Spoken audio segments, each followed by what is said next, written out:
In this video, we're going to go over a tip in regards to going the extra mile for a customer, and just kind of an anecdote from an experience that we had recently in the last couple months. So we cleaned gutters for this given person, this given customer that we helped, and we quote gutter cleaning before we show up based on the linear footage, based on the distance, etc., like the number of stories. So the quote was given to this person, they approved it. We had rendered the service for that person. We did the service in a very, very time efficient manner, and that's honestly more credit to us. And honestly, before we show up, we can't really tell if there's like a lot of debris and the gutters are all clogged and it's like the worst case scenario, or it's the best case scenario and there's not much debris and all the gutters seem like they're functioning right and everything is good to go. So we cleaned for this person. We collected the payment at the end, and they were not happy with how much they paid versus how much time it took us to do.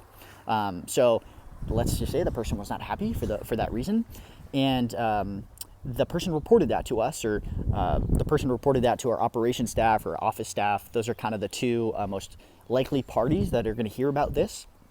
So in terms of going the extra mile for that person, okay, what I voluntarily offered for that person is, I apologize that your interpretation, or effectively like your feeling, was that you overpaid for the gutter cleaning. We're happy to come back and clean your windows for clean the exterior back windows, like 10 windows for free, like 10 window panes. Add a little extra value for that person, go the extra mile. Doing that is so worth salvaging the relationship with that person, because they reported a problem. We responded to it in a manner that they were satisfied with. That person's probably going to be so much more loyal now and very likely to tell their neighbors good things about us because we went the extra mile for that person, versus on the other extremes case, they could have left us a bad review. They could have told a bunch of bad things about us to their neighbors, etc.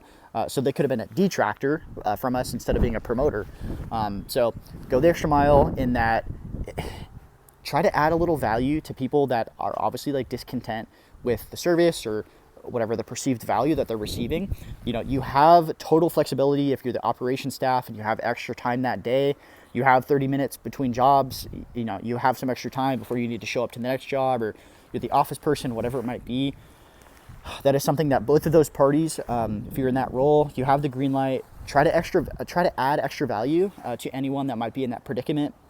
It's so worth salvaging the relationship and helping to avoid the worst case scenario of them leaving a bad review or leaving, telling their neighbors bad things about us. So go the extra mile. Try to add some extra value to people that do not believe that their perceived value was lower than we'd like it to be.